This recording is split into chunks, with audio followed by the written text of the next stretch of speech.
তারেক রহমান নেতৃত্বাধীন বিএনপি সরকার ক্ষমতা গ্রহণ করেছে মাত্র কয়েকদিন। এর মধ্যেই পালাবদলের ঝড়ো হাওয়ার সাক্ষী বাংলাদেশ। সরকার প্রধানের সভাপতিত্বে এতদিন গুরুত্বপূর্ণ বৈঠকের আয়োজনস্থল ছিল প্রধানমন্ত্রী কার্যালয়। তবে এই ধারার পরিবর্তন এনেছেন তারেক রহমান। নবনির্বাচিত প্রধানমন্ত্রী বৈঠকস্থল হিসেবে বেছে নিয়েছেন সচিবালয়কে। উদ্দেশ্য মন্ত্রীদের কাজের দক্ষতা পর্যবেক্ষণ ও পরিমাপ করা, পাশাপাশি মন্ত্রী ও কর্মকর্তাদের প্রধানমন্ত্রীর কার্যালয়ে আসার অতিরিক্ত খরচ কমিয়ে আনা।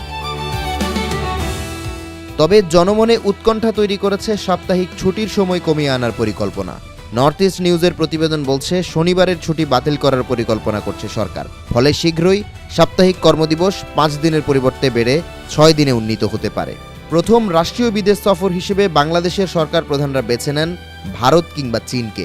তবে অলিখিত এ ধারাও ভাঙতে যাচ্ছেন তারেক রহমান। বিএনপির বিশ্বস্ত সূত্রের বরাতে প্রতিবেদনে উল্লেখ করা হয়, সবার আগে সৌদি আরবে ওমরা পালন করতে যাবেন প্রধানমন্ত্রী। গেল বছরের 25 ডিসেম্বর দীর্ঘ 17 বছরের নির্বাসিত জীবন শেষে দেশে ফেরেন তারেক রহমান। পরিকল্পনা অনুযায়ী সে সময় ওমরা পালন করে তার দেশে ফেরার কথা ছিল। তবে সে সময়ে সাবেক প্রধানমন্ত্রী খালেদা জিয়ার শারীরিক পরিস্থিতির অবনতি ঘটলে দ্রুত দেশে ফেরেন তিনি। অন্য একটি গুরুত্বপূর্ণ সিদ্ধান্ত অনুযায়ী প্রতিমন্ত্রী এবং পূর্ণমন্ত্রীদের পারফরমেন্স পরিমাপের পরিকল্পনা নেওয়া হয়েছে। এই বোর্ড ভিত্তিক পারফরমেন্স স্কেলটি প্রতি 3 মাস অন্তর পর্যালোচনা করা হবে। ফলাফলের ভিত্তিতে সফলদের স্বপদে বহাল রাখা হবে। বিপরীতে অসন্তোষ পারফরমেন্সধারীদের জানানো হবে বিদায়।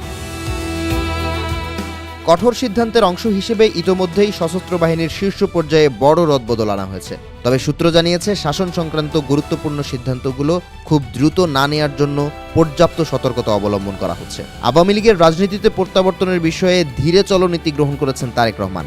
তবে দলটির প্রবীণ নেতাদের বিরুদ্ধে অন্যায্য ও অবৈধ কারাদণ্ড মূল্যায়নের পরিকল্পনা নেওয়া হয়েছে। পাশাপাশি বীর মুক্তিযোদ্ধাদের বিরুদ্ধে সাজানো মামলা প্রত্যাহারের বিষয়েও ইতিবাচক ইঙ্গিত এসেছে প্রধানমন্ত্রীর পক্ষ থেকে। ইতোমধ্যেই জামিন পেয়েছেন কর্নেল ফারুক খান। 2011 থেকে 2013 সালে আওয়ামী লীগ সরকারের আমলে বেসামরিক বিমান পরিবহন ও পর্যটন মন্ত্রীর দায়িত্ব সামলেছিলেন তিনি। বর্তমানে সম্মিলিত সামরিক হাসপাতাল সিএমএইচে তার চিকিৎসা চলছে।